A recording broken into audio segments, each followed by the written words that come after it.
Loaded bases, Rob Friedman. How's it going? I'm doing well. How are you? Hey, I am doing great. I took off a little bit of work to do this, and very much well worth it to talk to you, This is way better than work, right? I mean, you got to dude. admit. I would take this in a heartbeat. I mean, technically, I'm still getting paid till 5, so I can say that this is my job. Exactly. And I won't tell anybody that you work with that anything else. So Deal. That works for me. So, Rob, what do you do? What is your hat that you wear in the baseball industry? that's a great question. I think I'm a coach, social media guy, um, stuff like that. I mean, Twitter, Instagram, YouTube, um, analyze pitching, do stuff for MLB Network, ESPN, MLB, and just generally that type of stuff. Say all the above. All of the above. You do everything content related. I do. I'm a content creator, Mason. Hey, you are a influencer. I am. I think that's what they call it. I think so. So, how did you get the name Pitching Ninja? How is that your nickname? So I kind of well, when I was coaching, I coached a lot of travel teams in East Cobb, coached high school.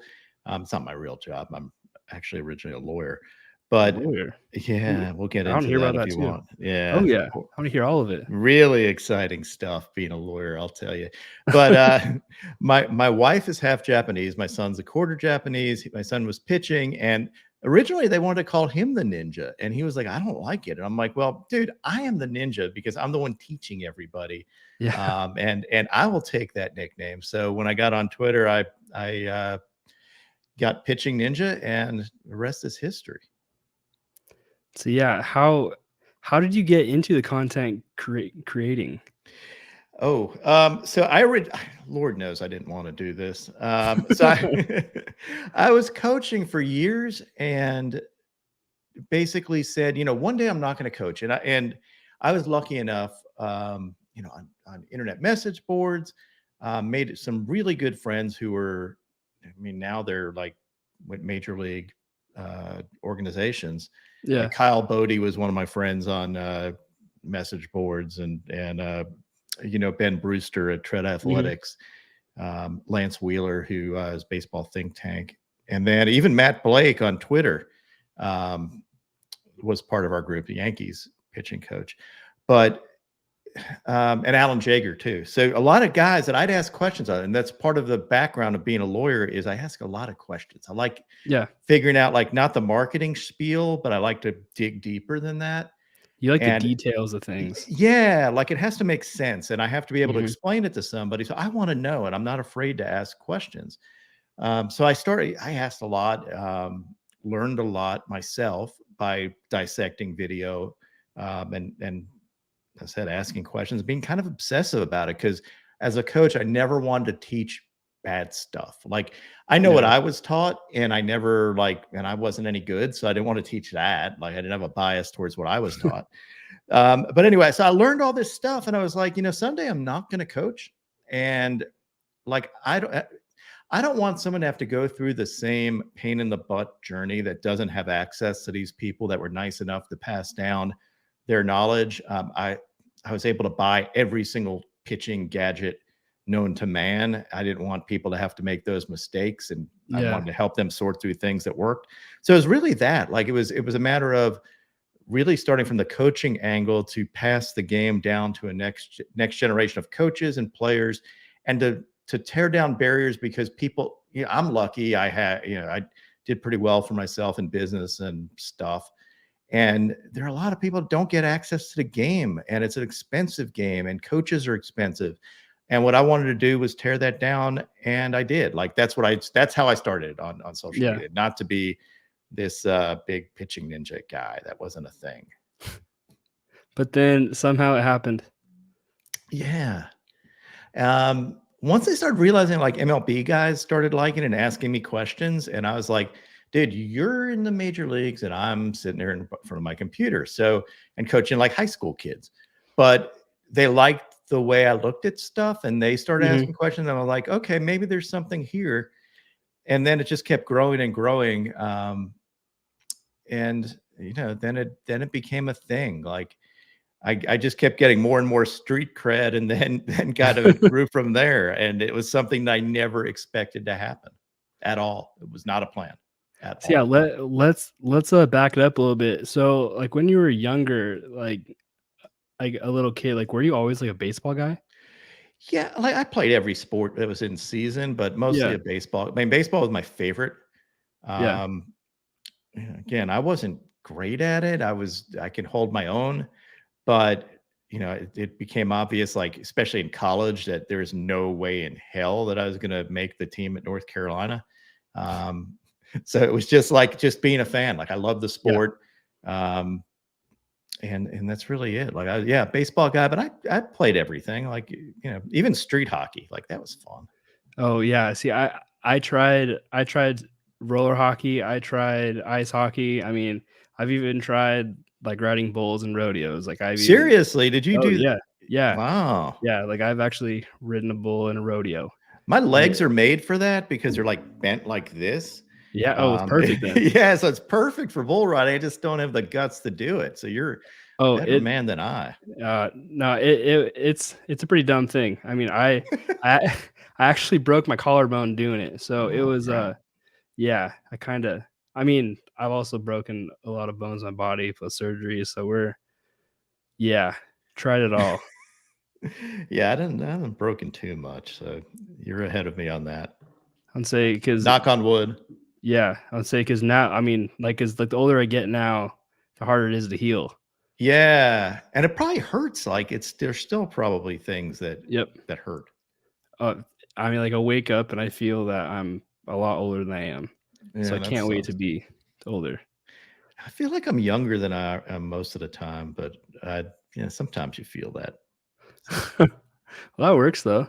yeah, I guess. I mean, it's better than like, that's another thing that I think is important is, like, I like to learn stuff, and I like Yeah. to, like, there's not a if I see someone with a really good idea or somebody that comes up with something and runs it, like, I think it's important to keep learning. Like, it Yeah. keeps you growing and young, but also make sure you're never left behind. Like everybody back in my day, they used to do this, and that's just such a lame way of going through life. Like yearning Yep. for the days where you were the man.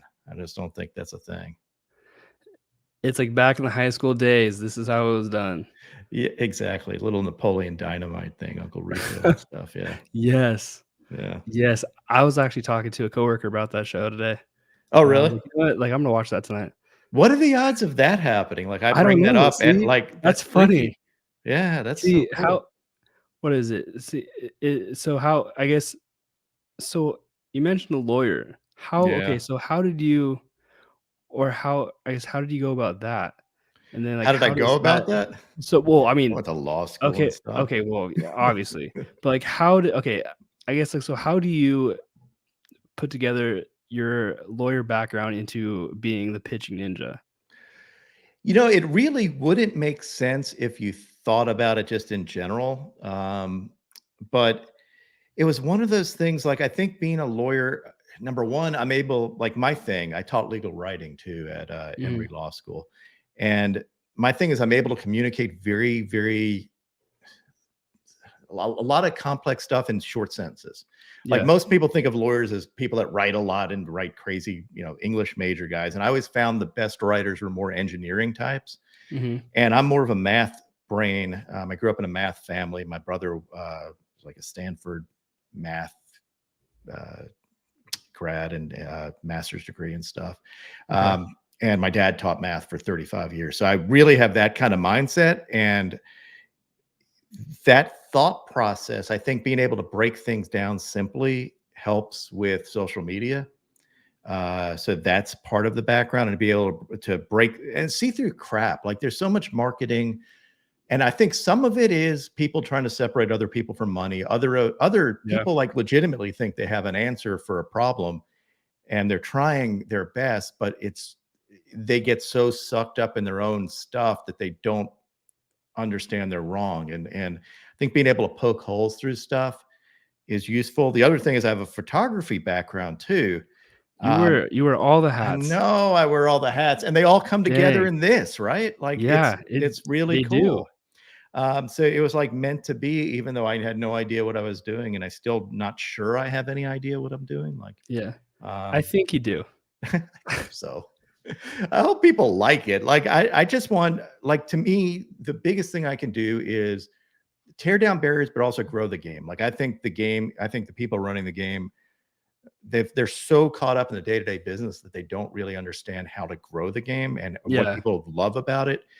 And to me, they need people like you, they need people like me, they need people like John Boy. They need people like there's so many people in the Foolish Baseball does a great job. They Yep. need people in the industry that make the game entertaining, maybe go deeper on some things, but bring in new fans. We need, women in sports.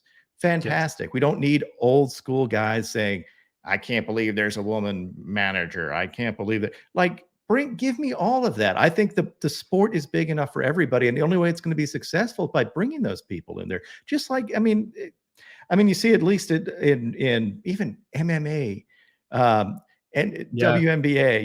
You have other, like, why isn't there could be a women's baseball league, but also women can have any role. Like, if somebody's good enough, I don't care what their background is, let them play. 100%. Diversity is huge. It And is. and that's what I'm like, for myself, like my podcast, like I try and focus on like the deeper parts of people of like why they are and like what they do. And I do a lot of, because I do a lot of like the minor leaguers, and then I have guys like you on as well. And I like talking to the minor leaguers because they all have a different background and they are currently like in the grind, Exactly. and people need to hear those stories. They absolutely do. And yeah, the other thing I left out is I also was I started a pretty good internet company too. And yeah, so like I've done a lot of different things. But this is the most fun of it. Like, I've decided to focus mostly on this now Mhm. because I'd rather be known as Pitching Ninja than the guy who started my internet software company, or a lawyer. Like, Yeah. what do you want to go down as? I'd rather go down as Pitching Ninja. Definitely. It's way cooler.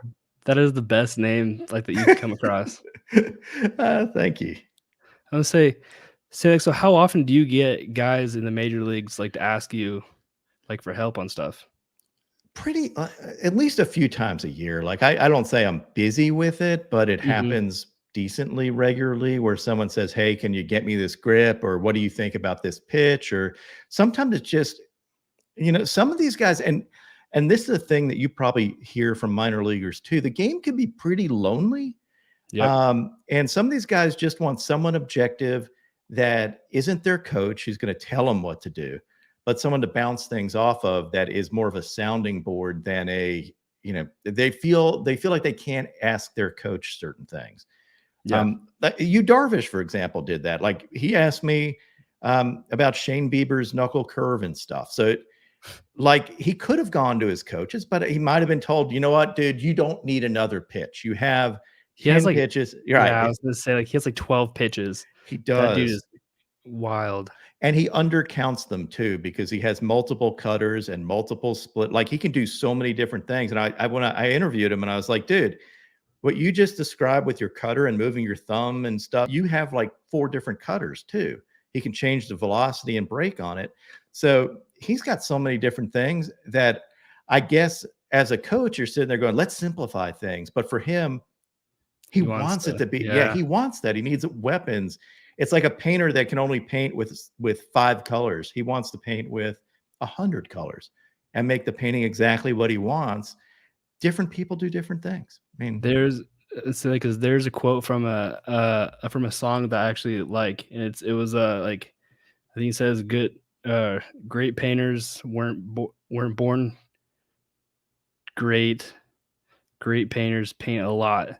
And I feel that that's would be kinda like Yu Darvish with all of his different pitches. I think that's true. And for when he first came up, I think people tried to limit him. Like, oh, Yeah. we're in the major leagues now. This is what we do. we throw, these, let's simplify it. Let's get these pitches down perfectly. And that's what you're going to be. And I don't, certain pitchers' brains don't work that way. Certain pitchers do. Like maybe some people have to simplify, but he's not one of them. And say if you had to choose one pitch from Yu Darvish that is your favorite pitch to see, what would it be? So he would say his cutter, but I actually really like his. I mean, his two seamer's nasty when he has it going right, Mhm. and that combo of his two seamer and cutter. Like I like combos of pitches Yep. generally because it's hard to know in a vacuum. Like a pitch may not look as great unless you pair it up with something, and I think those two pitches work together really well. Yeah, I was down in Miami in 2018 for spring training, and Charlie Morton was pitching, and I actually got a slow motion video of his two seamer, and I was like, this thing is absolutely nasty.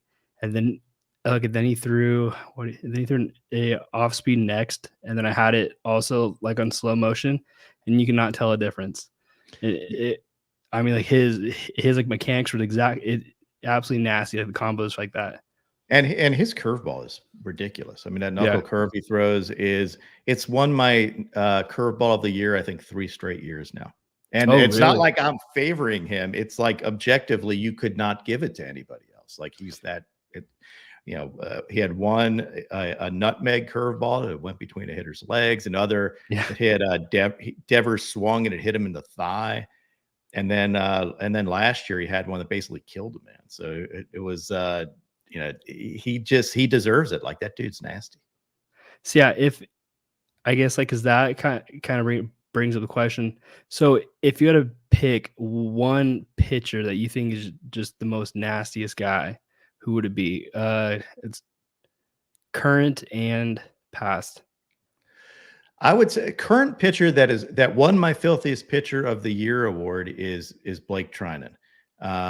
I used to call him the witch. He didn't like it because he just didn't like it. Uh, and but he like his stuff. I don't understand how the ball moves out of his hand the way it does. Like it's insane. No sticky stuff, no anything. He's just objectively the filthiest pitcher, at least last year. I Yeah. love Jordan Hicks. I think Jordan Yep. Hicks with his, I Yeah. mean, everything's turbo, everything, and it moves a ton. I can't wait to see him back. I love Shohei pitching. Yeah. And when he came up, like this isn't new. This is like I followed him in Japan. I knew he would like. I still think he's a better pitcher than a hitter, even though it's gotten pretty hard to argue that. But he's like his stuff is disgusting. Mhm. And then like historically, I mean, Pedro overall for Arsenal is Yeah. hard to beat. Greg Maddux is always fun just because yeah, he didn't throw ridiculously hard, but his pitches moved insanely. So those two guys really stand out. As a matter of fact, this thing behind me up there is made Yep. out of 100 Greg Maddux cards Oh, behind that really? glass. Yeah, behind the glass. It's pretty Oh, sweet. that's awesome. Yeah. Yeah, see, I've been trying to see Otani pitch, probably guess pretty much all last season. Like, 'cause I live up in Central Washington State, and then the Angels come up to Seattle, and then I've tried to watch him pitch up there, and then also, I took my girlfriend down to LA, like, for games, like, just to try and see him pitch, but we would miss it by, like, 1 day every single time. Ah, yeah, you got to It's see rough. it. Yeah, and it's with him, it's crazy too because he's obviously known for his splitter, but dude Yeah, throws triple digits and his yeah, slider is filthy too. Like he doesn't get enough credit for that slider of his, and just his mannerisms on the bump and his ability when he's in a bad situation, like if he's runners on or something to ratchet his game up a little bit it's unlike anybody else. Like he can take his game up a whole other level, and he's freakishly coordinated, freakishly strong, and moves really well. So he's just so much fun. Like he's a great dude to watch. he's easily, like, on my top 5. Yeah, he should be.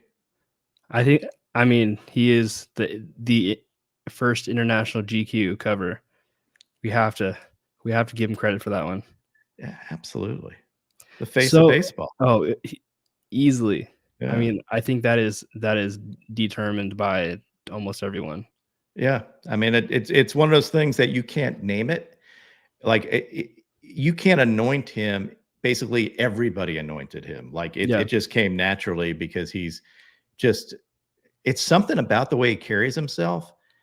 He seems like a good dude. He seems, to enjoy the game a ton, and yeah. it's obvious from everything he does, and he also has this confidence about him that you can see come out every once in a while. So, yes, it's great to have a guy like that in the game. Oh, every single time. So, I guess what's your end goal? So, like, what's your main goal, like, for Pitching Ninja? Or, I mean, like, or is it just for hobby right now, just to have fun?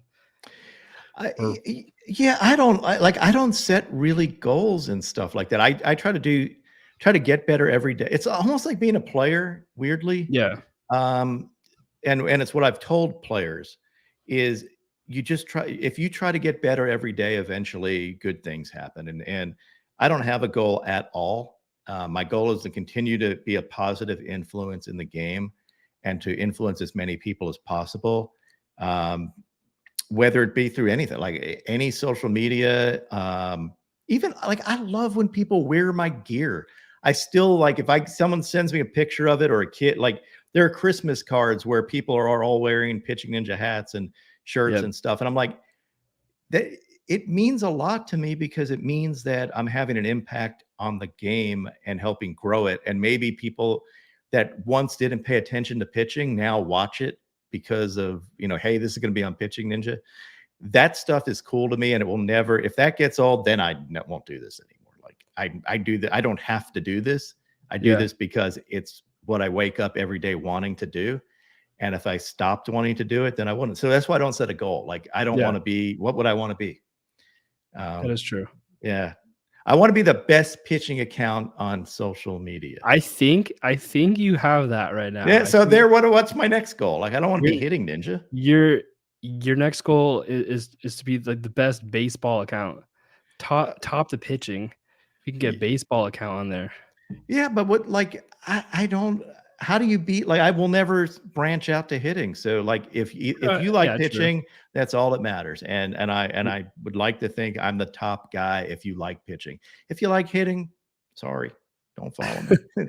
Yeah, because But I actually ordered, a Pitching Ninja shirt today. So, awesome. yeah, that should I don't know when it'll be here, but, like, when it is, I'll take a picture of it, I'll send it to you. Great. Like We'll do that. yeah, absolutely, man. I again, I love that. I have every Pitching Ninja shirt, as you might imagine, and my Oh, wife gets mad. It's like all on my floor and everything upstairs. I don't even have room for them anymore, but it's so cool to like. I never want to not have one. well, yeah, I mean, you are the Pitching Ninja. I think you Yeah, should be, wearing all Pitching Ninja. I should, and I am right now. Like, got my hat, Yeah, got my you little are. thing. These are going to be available soon. We're going to do Oh, those performance are gear. nice. So, what I want to do, my next goal is to expand more into performance gear. So, pitchers, MLB guys are wearing my Pitching Ninja shirt either in post game conferences or under their jerseys and stuff. Yeah, Figure I might as well get some performance stuff that they can wear, like more sweatshirts or pullovers or just performance, long sleeves and stuff like that. So yeah, that's the next thing I'm going to do just to help. Like I want pitchers to have an identity. I want it to be like almost like if you think of Salt Life, for example, or something like that that represents a thing. Like yeah, pitching can be a lonely thing, and it's and being a baseball parent of a pitcher can be a lonely thing because when your kid's pitching, it's scary as anything. Like because you have no control. It's way different if you're pitching than if your kid is. So they need like it's bigger than just the players. It's everything around them. So the more I can grow that and have it be when you think of pitching, think of this baseball with the ninja bandana on it. That would be awesome. Like I think that's cool. I don't know. I don't know what I want to do, man. Hey, well, hey, the world is your oyster. Thank That you. I is appreciate that. You can do anything. Well, before we wrap it up, I have to get a picture with you. Absolutely. So you can post it. Should I pose, or is that a longhorn? I don't know what it is. It's just rock on, thumbs up. Perfect. Awesome. Well, Rob, thank you so much. Thanks for having me on. This was Yeah, great. dude. I am very thankful to have you on. And if you ever need anything, just let me know. I mean, I see those little those mugs back there. I like that. I Oh have yeah. one. I have 2 pitching ninja ones sitting right next to me. Yep, You I got can't see. my dugout mugs there, and Yeah, they're really good guys, and they do a great job. yeah, they do. Yeah, I'm a big They do fan. amazing. All right. Well, have a great night. Cool, dude. See you later, man. See ya.